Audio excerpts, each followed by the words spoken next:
Right, welcome everyone. Good evening to you all. My name is Professor Tim Campbell.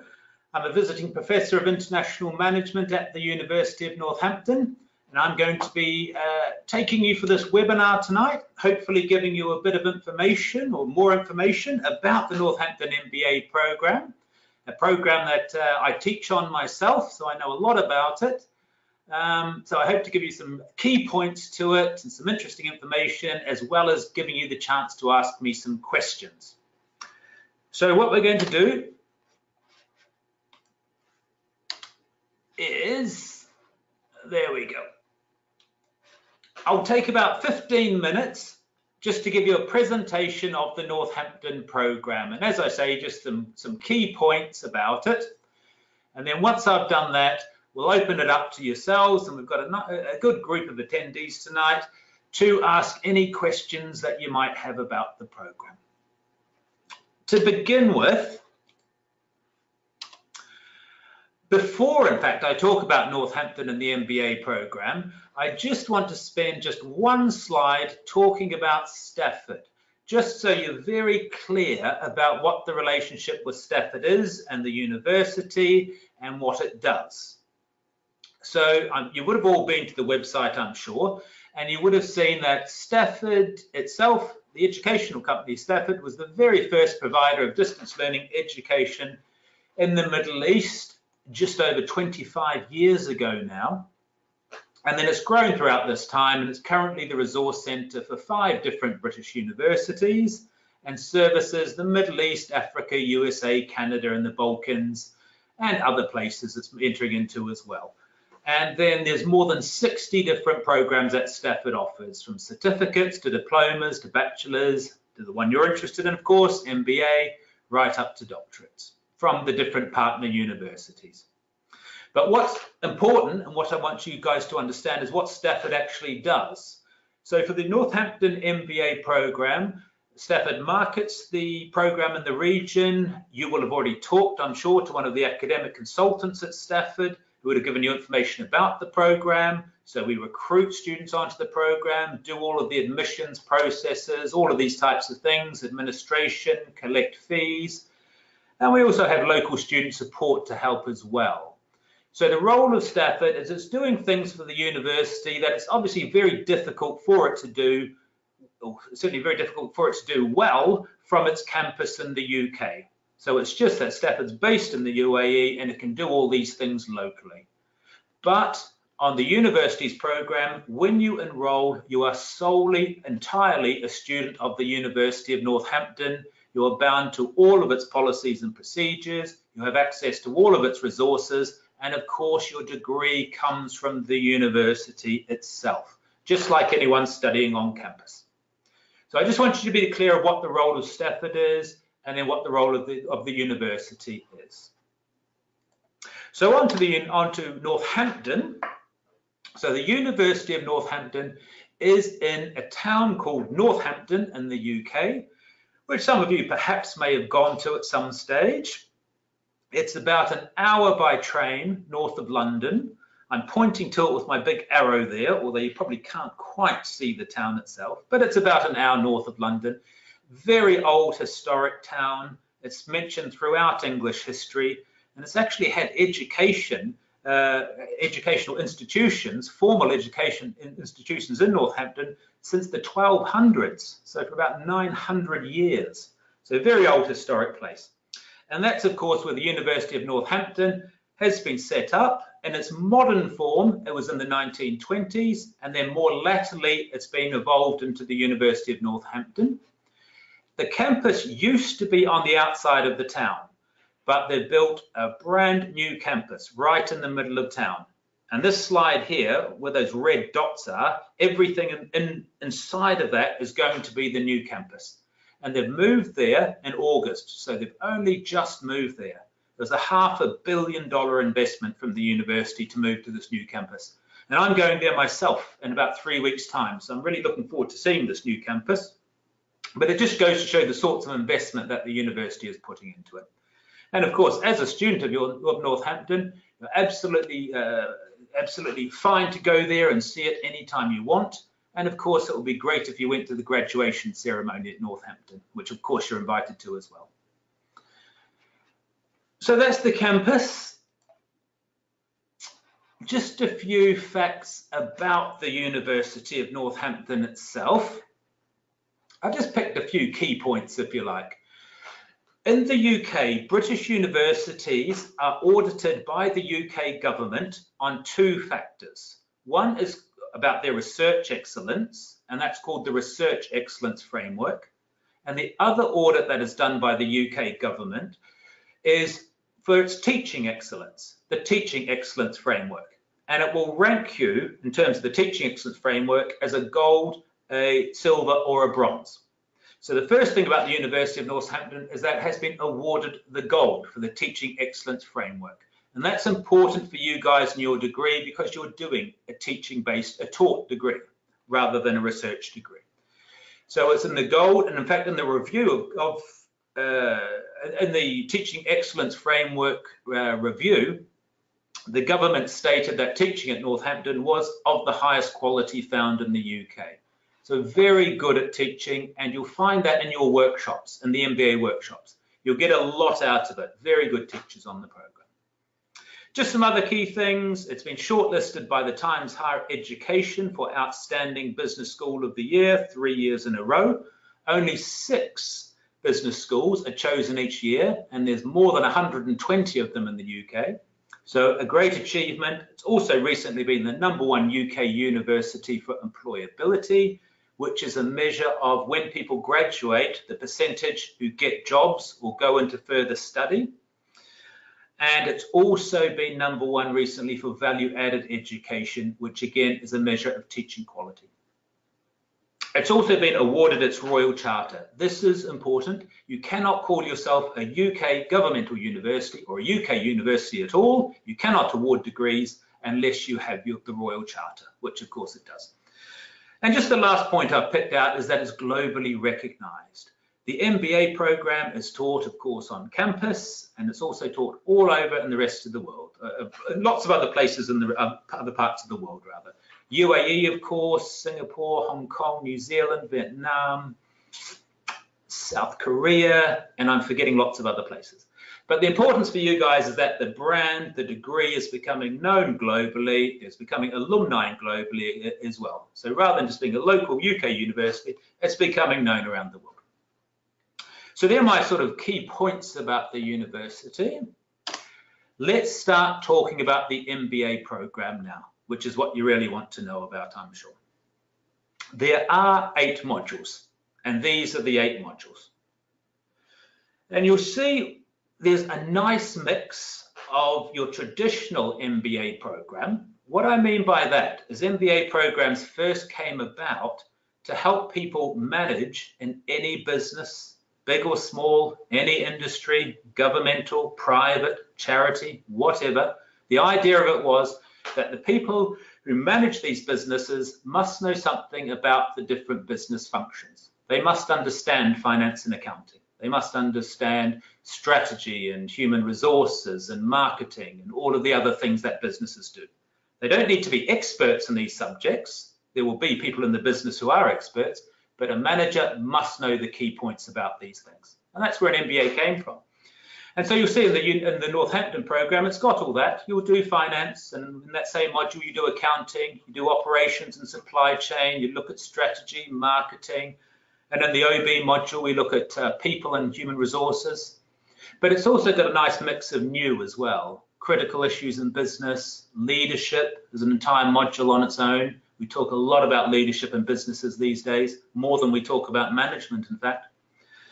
And it's also got a business research project, where some of you, for your undergraduate degrees, would have done a dissertation. It's a similar thing. It's your big research project that you do, that you take out of this. So that's the program. There's 8 modules that you study. You basically study them one after the other. So the whole thing, start to finish, takes 18 months. There's 7 workshops in total. Why there's 7 and there's 8 modules is simply because those first 2, critical issues in business and managing organizational behavior, we do those 2 together in a 3-day workshop. which leaves 7 workshops in total. So you have one 3-day workshop where you do those first 2 modules. Then after that, about 10 weeks later, you do your next module for a weekend. About 10 weeks later, you do your next module. And it carries on like that until it's finished. And I'm sure your academic consultant at Stafford has sent you the timetable already. So we're now looking for the next start date, which incredibly is the 19th intake of this. So we have 3 intakes a year. So that's about 6 years, more than 6 years that this program's been running here. And the start date, we call it the October intake because that's what the university calls it. But it actually starts, the first workshop is the 8th of November. And all of these workshops are here in the UAE. I won't go through this whole slide, but just something if you're interested in CIPS, the Chartered Institute of Procurement and Supply. That's, buying and supply chain and these types of things. If you're in a role such as that or interested in being in a role such as purchasing or supply, logistics, these types of things, by doing 2 modules different than the general MBA program, this one here, that's the general MBA. That's what the vast majority of students study. But if you are interested in purchasing and supply, just by changing 2 of the modules, or in fact 1 module is different, the business research project, you just has to be in a procurement and supply chain field. So with a small adjustment, you can apply for chartered CIPS status, the Chartered Institute of Procurement and Supply, and they will stamp this degree as well. So we call this the CIPS route, Chartered Institute of Procurement and Supply. But the best thing to do about this, if you are interested, is have a look at their website. There's loads and loads of information on there, exactly what it is and what you do and what you'd get from this. And I've put it down the bottom here, cips.org. So there's the general MBA program, what the majority of people do, but those who are interested in procurement and supply might want to do this program, which just is a small difference from the general MBA route. Okay, so what do we do in the workshops? So as I mentioned, I teach on the program. You'd meet me in the very first workshop. I teach the organizational behavior module, and the critical issues module is taught by the program leader who flies over from Northampton. So it depends on your tutor what you do in the workshops, but generally this is a sort of thing. We'll introduce key concepts relating to our topics. We'll use short case studies, exercises, business games, things like this. There'll be some lecturing, but we certainly don't just stand there for 2 days and lecture to you. It's all sorts of different things that we do. We also demonstrate where we want you to find the resources. This, by the way, is all done online through Northampton's library. And importantly, we always explain how we want you to successfully complete the assignments. Then once you do the workshop, I'll talk about this in a moment, but there's what we call a NILE site. That's a virtual learning environment. Basically, it's a site for every workshop that you do where we post lecture slides and videos and anything we think you'll find useful. So after the workshop, using that NILE site, you'll complete the assignments and submit them through the NILE sites. And your tutors are there, they're responsible for you for those 2 days of the workshop, but then they're always available by email or phone or whatever else until you hand in those assignments. Then you start the next workshop, you have a different tutor, and the cycle continues. Student satisfaction with the workshops is over 95%. I mentioned how Northampton is very well known for its teaching quality, and you will really enjoy these workshops. And not only just the teaching, the other people that you will meet as well. It's all about the networks you create in your MBA as well. Just a word on assessment. All of the modules are assessed through some form of an assignment. So it might be an essay, a report, a case study, a quiz, or something like that. Some form of assignment. But there are no formal exams on the program. The reason for that is Northampton believes to really apply and understand a topic, you need to be writing something. You need to be researching. You need to be reading things. The thing is with exams, that's more about how much you remember, not really how much you can apply and understand. So that's why Northampton favors assignments over exams. And your business research project, that's the big dissertation type thing I talked about, is about 15,000 words. That's the big chunk that you do. Entry requirements, fairly standard for an MBA program. Usually you'll have a bachelor's degree and at least 2 years of relevant work experience. And down the bottom of this slide, what I mean by relevant is you don't need to have the title manager in your job title. Many people don't these days. It'll be called something else, a team leader or something. But if you look at your job, you'll probably find you do have managerial responsibilities. For example, you have some role in planning work and planning what's being done and organizing or leading people or monitoring and controlling. You will find probably in most of your jobs, if you've been working a while, you will have these types of relevant work experience. If you don't have a bachelor's, again, which is common with MBA programs, we look for people who have a longer period of relevant work experience, at least 5 years. Support, lots of support available. The international program leader, that's the person from Northampton who looks after us, a lady called Rani. Then you've got the local program leader, and I take that role. I sort out things for people who want to have a chat to somebody locally. Every module has its own expert tutor. You have administration through the university itself, of course. But we also have people locally who can help if you can't find the right person or you don't know where to go to at the university. The local administration will help with that, help you point them in the right direction. And I mentioned NILE, the Northampton Integrated Learning Environment. That's the VLE that we use, and we have a separate site for every module that you do. And you go through the University of Northampton's website, you'll find a very extensive online library, and that's where you do your research. That's where you find the materials to do your assignments and read further about the things that you learn. Okay, I'm just about done. Just a few points from me of why I like the Northampton MBA. And just by way of background, I've taught on MBA programs for a long time. And I've lost count of how many different MBA programs I've taught on, but certainly a lot more than 10. And I've taught on programs that are much longer, 3 or 4 year MBAs. I've taught in various parts of the world. I've taught on different universities. But just why I like this Northampton one is I think given the model of it, the taught model, the fact that you're actually being taught, it's not an online program, don't confuse it as one, you are being taught. It's a very competitive price with the actual Northampton faculty teaching you. 18 months is about right for the duration. I found when I've taught on MBA programs that are longer than that, people tend to lose motivation. Most people can manage 18 months and keep the motivation going for that length of time.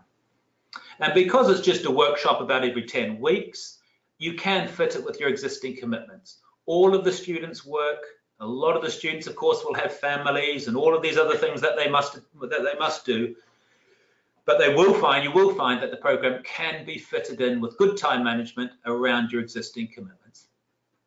You've got the Northampton local support. There are no exams, which is a plus for most students. Most students tend to prefer assignments over exams. And just my final point down the bottom, it strongly emphasizes vocational learning. That means practical stuff, job learning, as well as the theories. And this is attractive to employers who are more interested in practical knowledge and also makes studying for the MBA more enjoyable and relevant to the students. So what I'm saying here is, again, as I said, I've taught on a lot of MBA programs. This one has a really good practical component.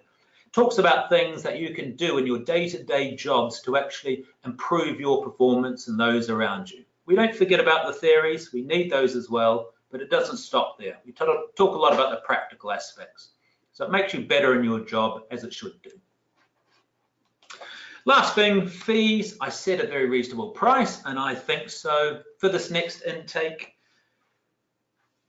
it's 59,990 dirhams with that Stafford grant that has been given for this intake. Please bear in mind, next intake, the fees can quite easily change and there may be no grant. So they change every intake.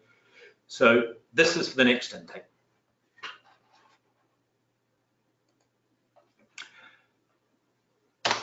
Perfect, I'm done. And just about 20 minutes, that's not too bad. So I hope that's given you some, some insights into the program itself from me, from somebody who's close to the program, who teaches on the program. But now it's over to you. Please, any questions that you've got, let me know. The easiest way to do it with the group is use your chat box. You see there's a little chat box on the side there.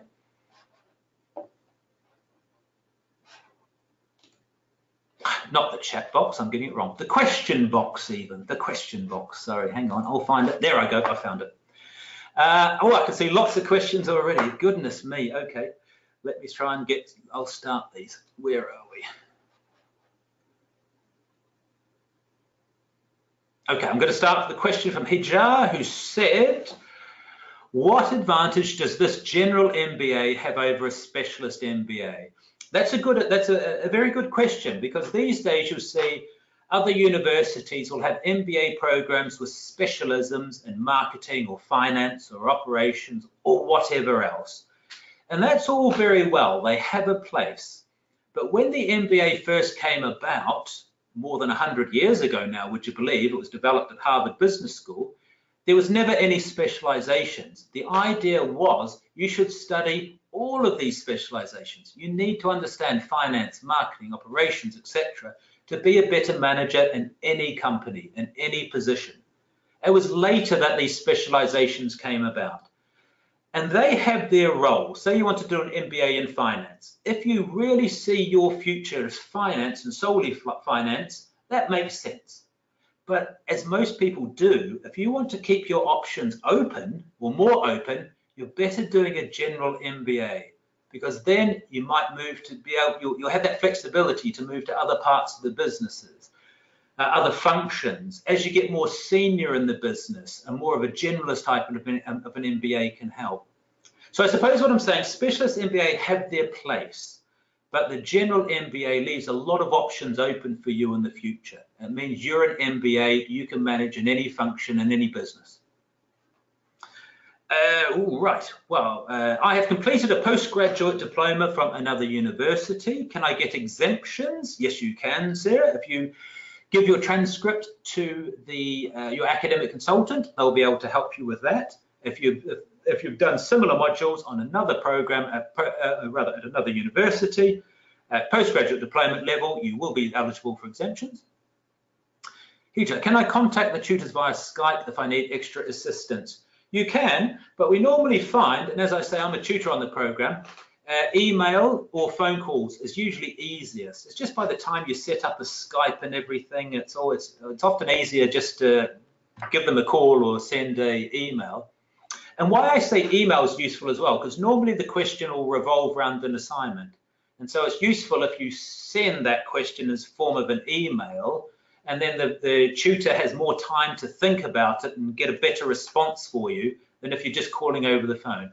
So Skype's possible, and it's up to your tutor. I just know personally I prefer either phone or email works better for me, but certainly whatever works. Sarah, why does this MBA not have an AMBA accreditation, and is this necessary? Yeah, very good question. The AMBA accreditation, Association of MBAs, is a private accreditation. It's by a private body or a private company that if a university pays them a considerable amount of money, they'll audit their MBA program, and if they meet certain criteria, they'll give it the AMBA stamp. And that will mean that university generally will charge then more for the MBA program.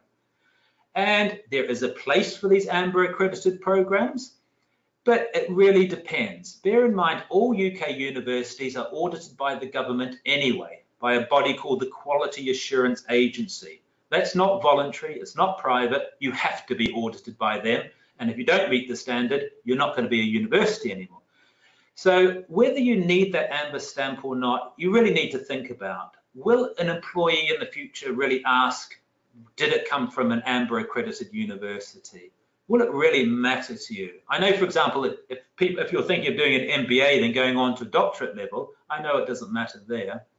So you've got to think about your own circumstances. Would it matter? Do I need to pay a premium for this stamp when it's coming from a UK British university anyway? So that's a question for you. Pros and cons, I suppose. Are there other costings over and above the course fee? No, there's not. Only thing will be if you need to get to the workshops, of course, so you will need to pay for your travel and accommodation, but talk to your academic consultant to see if there are any allowances that might be available for that. But apart from that, everything else is included. Will online distance learning be on the degree, certificate and transcript? No, it won't. It's a part-time program. So no mention of online. Can I attend the graduation in the UK? Absolutely, and I absolutely recommend it. We get, every year we get a good bunch of students from these intakes who go over, and they all tend to go over together, and I always hear really good things about it, a really good day. If you miss the graduation, then your certificate will be couriered. What is involved in the dissertation? Well, we call it a business research project. Basically, it's your chance to do some research for yourself. On all of your assignments, you're going to be reading books and journal articles and these types of things, drawing on research that other people have done. For this module, we want you to do a bit of research yourself. So basically, most people will look at their own companies or a problem in their own companies. They'll use the research methods, which you get taught in the workshop, to actually come to some conclusions. It's actually a really good module and something you can feel very proud of once you actually finish it. It's something that you contribute yourself. I've just got a question from Hedger. What is covered in the workshops? I mentioned what was covered in the workshops, but then your second part says, do we cover assignment techniques? Yep, you bet. Every workshop, we will tell you exactly what we want you to do for your assignment. Can I visit my tutor in the UK if you want? Sure you can. You can go to the university campus at any time you want. And if you want to visit a particular tutor, all I say is just make sure they're there before you go. Send them an email. But absolutely, you can visit the library or the campus or anything at Northampton.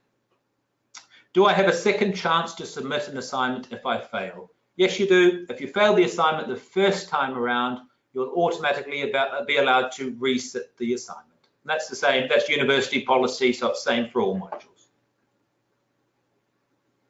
What is the maximum time that I can complete the MBA? So the schedule itself is set for 18 months. And I say to everyone, stick to that as much as you can. Try not to take a break, because I know that students who take a break tend to lose momentum, lose motivation, and it gets hard to get back into it. That said, if you do have something that happens, an illness, or you change job or something, you have the option of a study break. But I believe the maximum period of registration is 5 years. And I always forget this. I'm sure it's either 4 or 5 years. I'm sure it's 5 years. I hope so. Anyway, you do get a period of time that you can complete, so you can take a study break if you need to. So it's 18 months, but you could take as long as 4 or 5 years.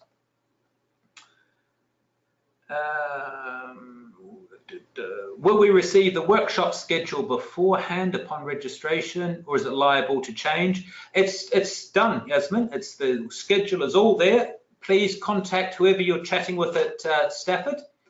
They will give you the full timetable. Every module has already been scheduled, and all the assignment dates and everything. Wow, you do have a lot of questions, everyone. And now I've lost where I'm up to. Where was I? Here we are.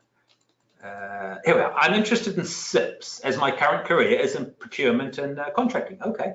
How the two modules will be handled in the workshops. So basically what happens, as I said, there's 8 workshops in total. SIP students will do 6 of them, the same as the general MBA program. There will just be 2 modules that they will do entirely online. And those online modules, you join up with other SIP students from other parts of the world.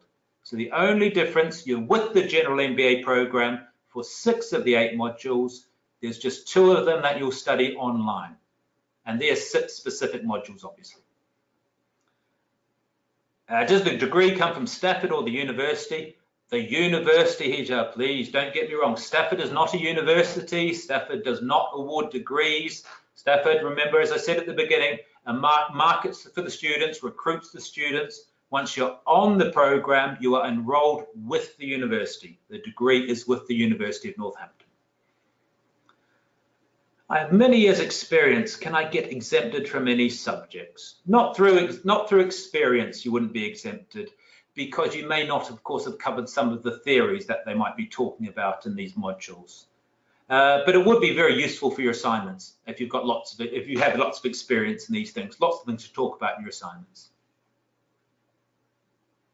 Darren's asking more about SIP. So as I mentioned before, there's just the only difference is 2 online modules. But what I would say, Darren, go to sips.org, have a look on there, because there's so much information on there. It tells you all about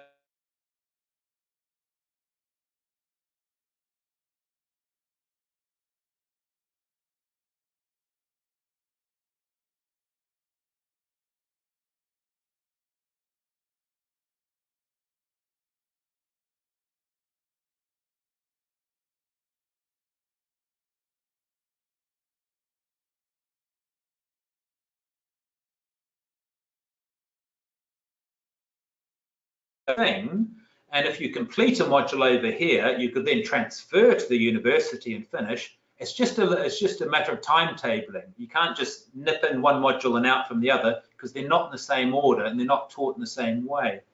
So that's the only reason. But technically, of course, you can. Once you've completed a module on this MBA program, and then you wanted to transfer to campus, you would be exempted that module, of course, when you join the campus program. But just ducking in for a module here and there, I'm afraid it just doesn't work, because the timetables are all different. Where am I? Will I have a personal supervisor for my dissertation? Yes, you will, absolutely. You get a supervisor from the University of Northampton who helps you through that. What does the university look for in a personal statement? They'll look at your motivations for doing the degree, and they'll also want to know a little bit about your work experience. They'll look for the fact that you've had the time to do it, these types of things. Motivation, work experience, academic experience, why do you want to do it, and do you have the time? These types of things. Is there a scoring system for the assignments? Yes, there is, Yasmin. The university uses grades. So A, B, C, etc. You'll get a grade for your assignments.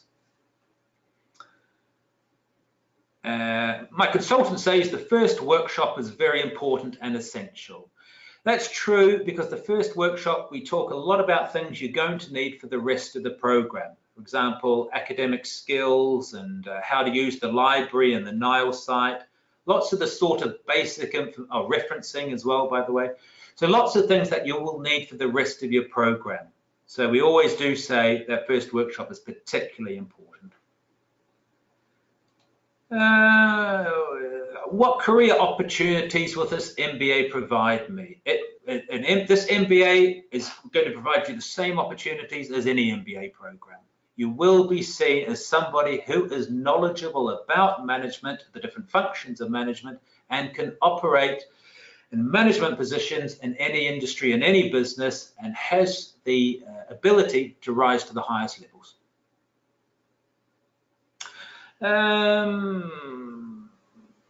Okie dokie. Will the tutors check my first draft assignment? Yes, your tutors will have a look at a draft of your assignment, or some will look at a particular piece of your assignment to give you comments. And I very much suggest that you do send a draft to your tutors, even though the opportunity is there. Students don't always take that opportunity, but I think it's a very, very important thing to do. Oh, yes, ma'am. A family medicine physician, will this program be beneficial to my career? That's interesting. Over the years, I've had a number of doctors on the program, of medical doctors on the program, clinical people. Why they come is because they want to move. I know the motivations of why I've taught these people in the past is that they know all about, obviously, the clinical part of being a medical doctor, but working in a hospital, working with the team, working with the administrators, is something that they've just never had before. So the feedback I've had from other doctors on the program is that's why they're doing it. They want to move to more not so much more senior levels in the organization. They just want to be better at their jobs and interacting with the administrators. But then there are others as well who want to move up into higher levels of hospital administration. So we get all sorts on the program: doctors, nurses, pharmaceutical people, engineers, IT people, marketers, you name it, from all different industries. Does level 7 diplomas accepted by the university as an entry level to the MBA degree? A level 7 diploma certainly would be, Mohammed. So please speak to your academic consultant, and then they'll be able to look at exactly what you've done and advise you. Okay, this question's currently living in Saudi, but moving back to the UK in approximately a year. Will I face any problems in continuing the program there? No, you wouldn't. You'd have two choices. After a year, you're going to be almost finished all of the taught modules anyway, because they take about 13 months. The other 4 or 5 months that take you up to the 18 is the dissertation part, the business research project, where you just have a supervisor. So it'd be, in fact, that would be useful. You'd be able to visit your supervisor on campus. But that wouldn't be a problem at all. You could finish your talk component, and then when you go over it, you just carry on, and then just meeting up with your supervisor on campus. So no, it wouldn't be any problem to switch. Is there an English requirement? There is an English requirement on the program, and to get on as an entry requirement onto the program. But if you've done your bachelor's degree in English, or you're working in an English-speaking environment, which the vast majority of us do over here, as we know, and you can evidence this, then you should be fine. But what will usually happen if it's not clear whether your English is up to the standard for the program, you would have an interview with the admissions manager, who would just have a chat to you and just check that that English was up to speed. If I miss a lecture for any reason, will I be able to access it as a recording later? You probably mean, do you miss a workshop? We don't video workshops, and there's many reasons for that. We just can't have some, videoing a workshop for 2 days just doesn't really work, because it's not 2 days of lecture. There's lots of exercises and games and things that just don't really work as a video. But if you do miss a workshop, there are pre-recorded video, not of the workshop itself, but there are lectures on the Nile site that we pre-record in front of slides.